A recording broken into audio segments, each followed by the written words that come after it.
भारत ही नहीं दुनिया भर में खेल में एक आमूलचूल परिवर्तन की जरूरत है। सबसे पहला जो आमूलचूल परिवर्तन होता है वो दृष्टिगत होता है, एटीट्यूडनल है। तो जैसे कबीर कहते हैं, खेलेवा खाईवा ध्यान धरेवा, खेलो खाओ और ध्यान धरो, जिंदगी में और कुछ है ही। हम भी यही कहते हैं, प्ले प्ले पार्टी, प्रार्थना करो, खेलो और पार्टी करो। चीजें थोड़ी बस तीसरे नंबर की, तो पहले नंबर की है। तो जो प्ले है वो पूरा कार्य है या कोई अलग से एक्टिविटी है? प्ले इज वर्किंग इन और वर्किंग आउट, या something extra than working in and working out. तो जिनके लिए जीवन एक खेल है वो खुश रहते हैं, कुछ भी करेंगे खेल की भाव से करते हैं। और जिनके लिए जीवन एक संघर्ष है, एक चुनौती है, एक प्रतियोगिता है, वो तुम देखोगे कि खेल के मैदान में भी पसीने पसीने हुए जा रहे हैं और हाँप रहे हैं और चिंता से ग्रसित है कि जीते नहीं तो खराब हो जाएगा। उनके लिए खेल का मैदान भी युद्ध का मैदान है। तो बेसिक तो दृष्टिकोण के अंतर की जरूरत है कि खेल कार्य ही खेल है एक तरह से। एक अंग्रेजी की छोटी सी किताब है फिश, बड़ा अजीब सी किताब है। तो उसमें उन्होंने बताया कि कैसे एक फिश मार्केट को भी एक खेल के मैदान में बदला जा सकता है। जबकि मछली बाजार एक गंदा शब्द होता है, क्या मछली बाजार लगा रखा है, जहाँ बदबू भी आती है, जहाँ लोग चिल्लाते भी हैं, जो खाते हैं उनके मुंह से भी शायद बदबू आती है और जो बेचते हैं उससे तो आती है। तो मछली बाजार को भी से एक खेल के मैदान में बदला जा सकता है और आनंद लिया जा सकता है उस फेसबुक में। ऐसी बहुत सारी किताबें कि कैसे एक गमगीन माहौल को एक खेलनुमा माहौल में बदला जा सकता है। जैसे कई ऑफिस देखे होंगे तुमने, वहाँ लोग आते हैं सीरियस बात करते हैं, ये केस वो केस तमाम केस।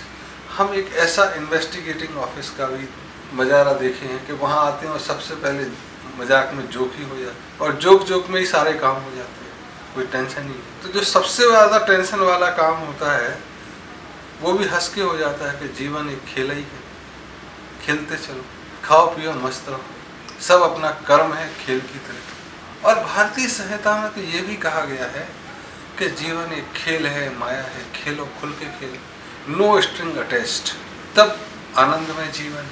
कई लोग प्रतियोगिताओं को खेल जब समझ लेते हैं या खेलों को प्रतियोगिता समझ लेते हैं तब बड़ी दिक्कत है। तब तुम छोटे छोटे बच्चों को देखोगे कि बैडमिंटन का रैकेट लेंगे और 5 मिनट खेलेंगे और चलो गेम हो जाए, कौन जीता कौन हारा इस पे तो निर्णय होना चाहिए ना, खेलना आता नहीं। ऐसे ही एक उदाहरण आया कि एक बड़े दबंग टाइप राजनीतिक संगठन के, वो सेना बोलते हैं जो कुछ थे, मैं सेक्रेटरी हूँ और लोग मुझसे डरते हैं, तो कौन सी ग्राउंड सेना थी मुझे ध्यान नहीं। तो उनसे एक सज्जन बोले कि अच्छा सेना के बढ़िया है, बैडमिंटन खेलोगे? हाँ खेल लेते हैं, चैंपियन रहे हैं। तो जो उनके सामने थे उन्होंने कहा थोड़ा प्रैक्टिस कर लेते हैं नेट, फिर खेलेंगे। तो सामने खिलाड़ी था, 2 घंटे तक नेट प्रैक्टिस करा था। बोले मैच तो खेल लें, जीतने हारने, बोले पहले नेट प्रैक्टिस कर लें, थोड़ा खेल लेते हैं, फिर जाके गेम हो जाएगा। गेम में क्या है, 20 मिनट का। और वो सज्जन जो सेना के थे 2 घंटे में 3 बार बैठे, ग्लूकोज पिया और बोले गेम खेलने की हिम्मत नहीं। और वो सामने वाला तो नेट प्रैक्टिस ही चल रही है। तो जीतने हारने का बात तो बहुत बात की चीज़ है, पहले स्टेमिना बिल्डअप करना।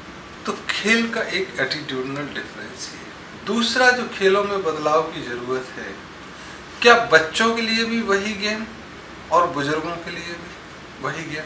क्या लड़कियों के लिए भी वही गेम और बुजुर्ग महिलाओं के लिए भी वही खेल? और क्या बच्चे और बच्चियों के खेल एक सी रहेंगे जिंदगी भर या अलग अलग?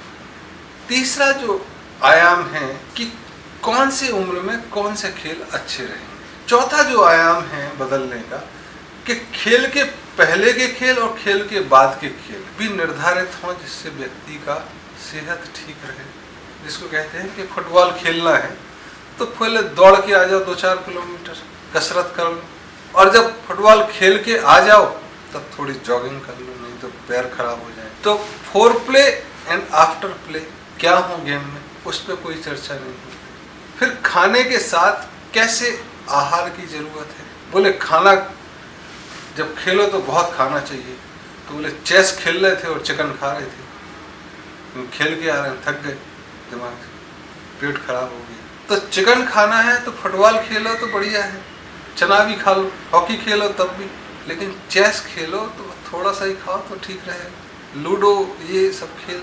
पांचवा चीज जो खेलों में अंतर है कि खेल पैसिव कमेंट्री देख के, टीवी पे देख के, मोबाइल पे खेलना या प्ले स्टेशन पे खेलना भी गेम कहला सकते हैं, या गेम की श्रेणी में नहीं रखे जा सकते। क्या जुआ भी खेलने में आएगा? ये एक चीज है, एटीट्यूडल डिस्कशन की जरूरत है। फिर खेल जितने बन गए हैं उतने ही खेल होंगे या कुछ नए। 5, फिर किसके जिम्मेदारी है खिलाए? व्यक्ति की, खुद की, समाज की, सरकार की? खिलाना हमारी खुद की जिम्मेदारी है कि हम खेलें, या समाज की, परिवार की, किसकी?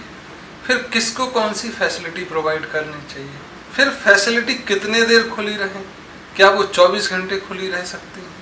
अगर तैराकी का है और दिल्ली जैसे शहर में दिन भर भरा रहे, तो कई जगह हमने देखा कि 4 बजे सवेरे से शुरू हो जाता है और रात 12 बजे तक चलता है सेंटर। आ जाओ जिसको जब आना है। लेकिन कई जगह आप देखोगे कि भीड़ ज़्यादा है तो रात भर 24 घंटे खोल दो, कोचेस रहें। फिर गाइड कैसे रहेंगे, कोचेस कैसे रहेंगे? सीटी बजाने वाले या अनुभवी?